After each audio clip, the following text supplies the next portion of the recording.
Hey all, it is Saturday night, and we're going to take a look at our devotion. We are in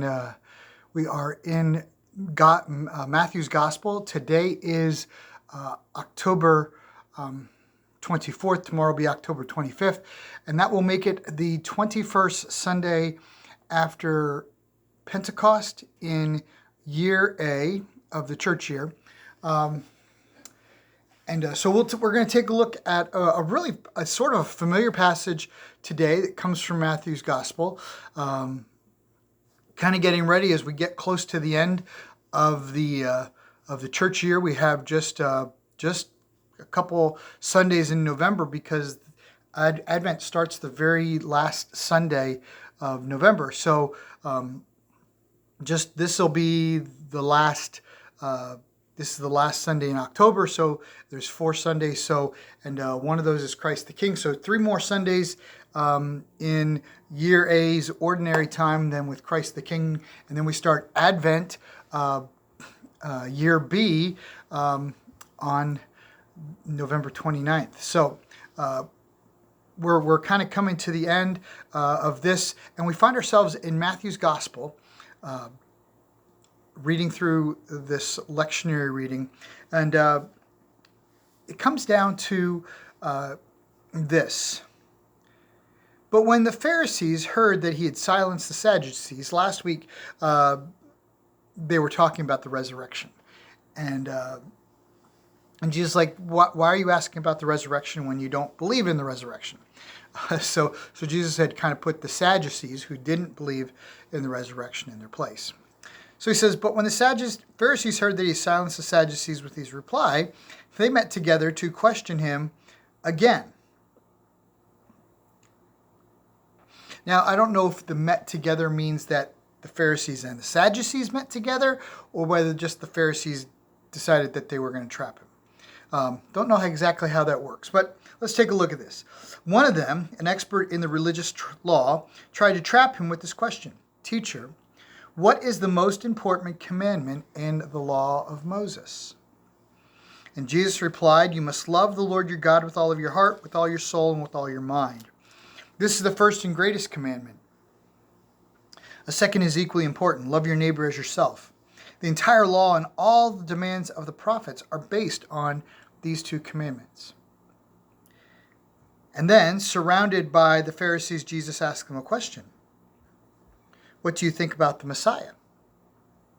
Whose son is he? And they responded, he's the son of David. Jesus replied, then why does David, speaking under inspiration of the Spirit, call the Spirit my Lord? For David said, the Lord said to my Lord, sit in the place of honor at my right hand until I humble your enemies beneath my feet.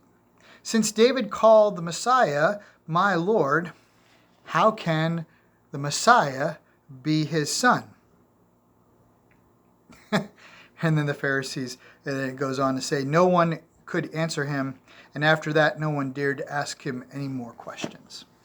Pharisees were really just trying to, they were really trying to figure out, we're getting close to the end of Matthew. We're in Matthew 22. Matthew's got 28 chapters, so we're getting close to the end of Matthew.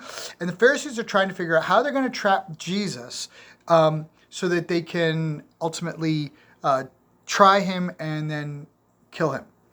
And so we end up with this passage in Matthew where they're like, okay, well, there are 800 some laws in the Jewish law, and we're going to ask Jesus which one's the most important.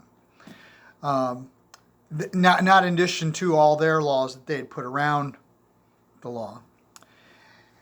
And so Jesus trots out this, love the Lord your God with all of your heart, mind, soul, and strength. He takes the very words that the Jewish people in the synagogues would have repeated week after week after week. Hear, O Israel, the Lord your God is one, and you shall love the Lord your God with all your heart, mind, soul, and strength. It's really not much different than the first of the commandments. The commandments that tell us that I am the Lord, you're a jealous God. You shall worship only me, or you shall make no graven images. You shall respect the Lord's Day. You should respect the Lord's name.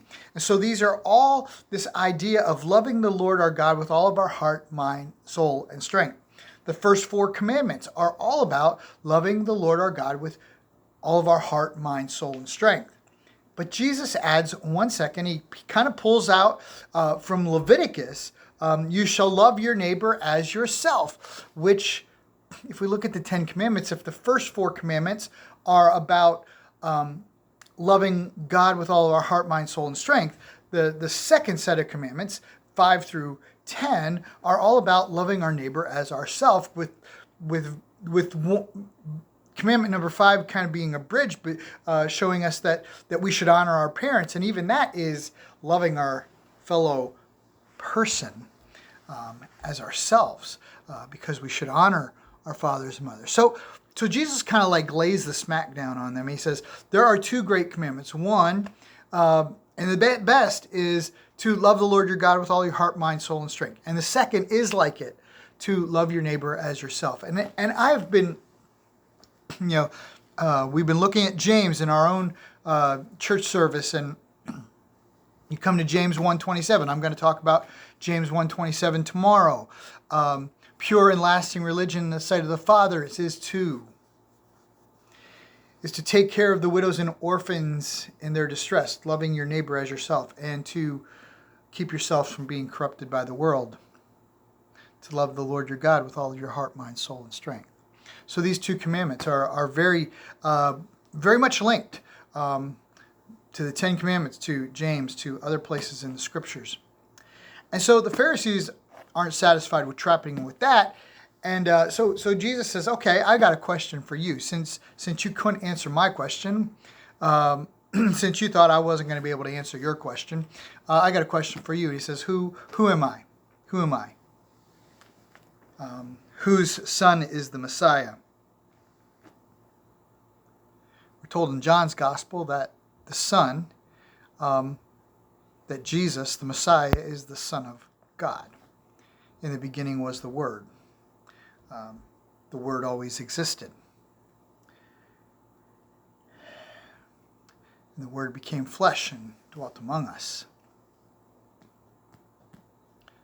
The Pharisees are just not too happy because they know they know the scriptures. They're studiers of the law. They are the interpreters of the law. And they should have known when they said, "Oh, he's the son of David." We use that in that he is of the lineage of David, but he is not David's son. And even David kind of says, "No, he is my Lord. The Messiah will be my Lord."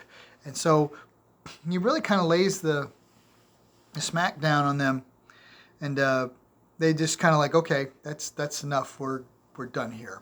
So a couple things. Number one, as we look at this, there are 2 commandments. If you think there are, if you worry about all 800 laws, and I think this is what I love about it. Jesus came.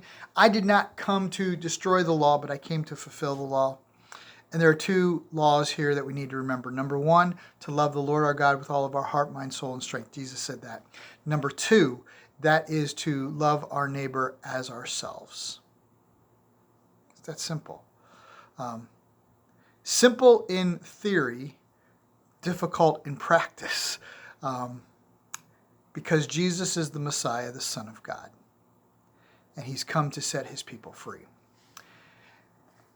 And so we worship him, and we worship him only. And we help those who are in need. We help those around us.